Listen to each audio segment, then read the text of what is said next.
Guys, hello and welcome back to the GBA channel. Guys, this is Kerry here one more time. Welcome guys. If it's the first time, subscribe, like this video guys, and share this video.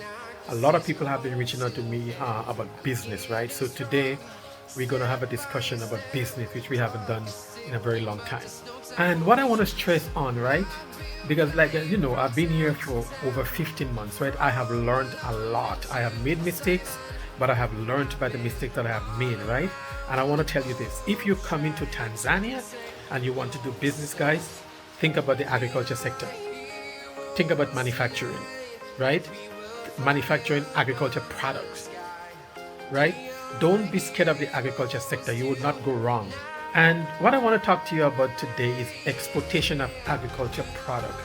Mangoes, passion fruit, pineapple, beans, black beans, soybeans, mung beans, green beans, French beans, like fresh beans, peas, just name it guys. There's a whole variety of produce here that you can export.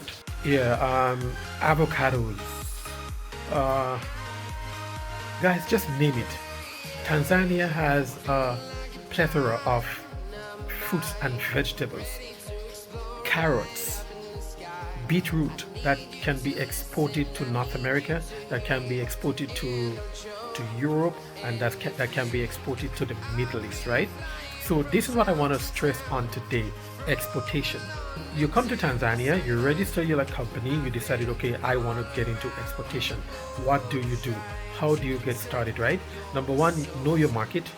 Know if you're going to be, for example, if you want to export fresh green beans and you want to export it to Europe, I learned that there are different types of green beans, right? So something that will be favorable for Europe may not be as favorable as in North America. So you know your market, know what your market wants, and like target your market. There is a green beans called that's called French beans, and the French loves it. The French love that beans, right? So a lot of green beans is being exported from Kenya and Tanzania to France, right? So you've settled on France, you go online and you look for buyers in France who may want beans, fresh green beans. If you want to export dry black beans or mung beans, you want to export avocados, you want to export carrots, whatever you want to export, guys, you go online and you find buyers, right? The buyers will give you the requirements. They will tell you what they want, what quantity they want, how they want it, like payments, all the kind of stuff, right, can be worked out. And remember guys, if you're exporting products, right, you're exporting produce, you have to get into a contract with your buyers. You have that piece of paper that is signed. This is money. If you don't have that signed contract, you may end up in difficulty. So as long as you have a buyer, you get into contract with your buyer. But if you're going to get into contract with a buyer, you have to know that you can deliver the goods, guys. You have to know that you can deliver the goods. So number one, before you look for buyers and all that stuff, right, you need to go to the farm and you need to get into contract with the farmers, okay? Not just you and the farmer. You may need to have someone from the ministry, the government agencies here that would sit down with you, will sit down with the farmers, and you will get into contract with the farmers. You will have a copy of that contract, the farmer has a copy of that contract, and the government has a copy of that contract. And the contract is valid for 1 year, right? And it's not the calendar year, because I believe the government year starts and ends at a different time. So let's say the government year starts in June, then you would have a contract with a farmer that starts in June and ends in May. So you know next May you have to start negotiating with the farmer. If the farmer is good, then you re-enter contract. If he's not, then you said, hey, you know what, it's not going to work out. You look for other farmers, right? You may have contracts with more than one farmer. It is good to have contracts with more than one farmers, obviously, right? So you look for the good ones, you keep the bad ones, you get rid of. So once you have all of that in place, right, then you need to figure out, how am I going to export these goods, right? You have to get in touch with government agencies. For example, you may have to go to customs, and you'd have to get exportation licenses through like customs. There are different government agencies that you have to have different certification from. Because for example, if you're exporting something to like North America, you know, you have to have like certificate about pesticides and you know, and insects and all those like type of things that you have to have, right? If you want to export black beans, right? I've done some research, right, guys?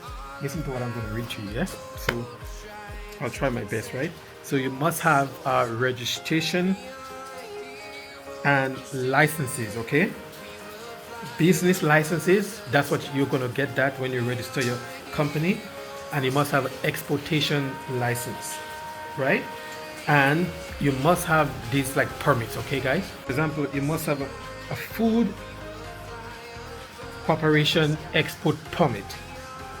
You must have a certificate of radioactive analysis, right? You must have a certificate of origin, and you must have a certificate of phytosanitary certificate, right? So I'll try and break it down for you so that you can understand, okay? So listen to what it says here, guys, right? If you are an exporter of food crop, so exporter of food crop must have a permit issued by the Ministry of Agriculture. The permit is valid for 2 months. So I guess it's every 2 months you have to renew that permit, right? You must have a certificate of radioactivity. Tanzania Atomic Energy Commission. The certificate of radioactivity, you know, it has to come from the Tanzania Atomic Energy Commission. So you need different certificates that come from different government agencies, okay? Guys, you must have a certificate of origin. The certificate of origin confirms that goods in a particular consignment have been produced, manufactured, or processed in a particular country. So these are things, guys, I guess for in case of an outbreak of sometimes, guys, you know, you'd hear they say, oh, don't buy this because there's an outbreak of hepatitis C or whatever, right? Like cholera, God forbid, but whatever disease, they want to be able to trace that produce back to the farm, right? So the certificate of origin, guys, is important when you're dealing with foodstuffs all over the world, okay? It is very important, right? So the certificate of phytosanitary certificate, the Tanzania Plant Health and Pesticide Authority issue a phytosanitary certificate which certifies that the plant and plant products are free from regulated pests and conform with other requirements of the importing countries. Whatever country you exporting to, they have requirements for goods that is coming into that country, fruits and vegetables, whatever their requirements. So this certificate, guys, guarantees that what you're exporting or what is being imported into that country is free from any type of diseases, because countries, you know, don't want you to import stuff into the country that can destroy the ecosystem, right?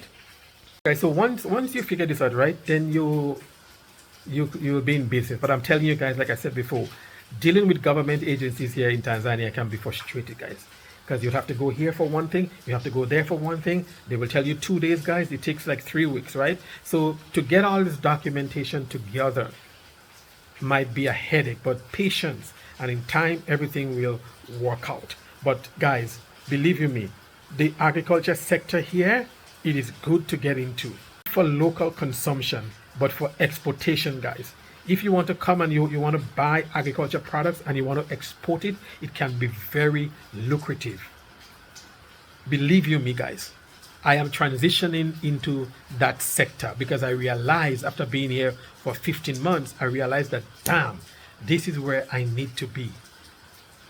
Guys, Africa is supplying the world with food now. Years before, when they discovered Africa and they were looking at South America or whatever, they say now because of like climate change, South America is not producing enough food to feed North America, to feed Europe, and to feed whatever. So now they're coming to Africa, guys. Tanzania has very rich soil. Tanzania has enough land. You can come here, you can set up a farm that where you farm beans, and then you do your own exploitation of beans. And when I say beans, I mean fresh green beans, like string beans. Europe buys string beans, North America buys string beans, the Arab countries buy string beans, India buy, China buy, like Thailand buy. I've been online, I've been looking for buyers for all those products, right, guys? Korea buys all type of fruits and vegetables from Africa.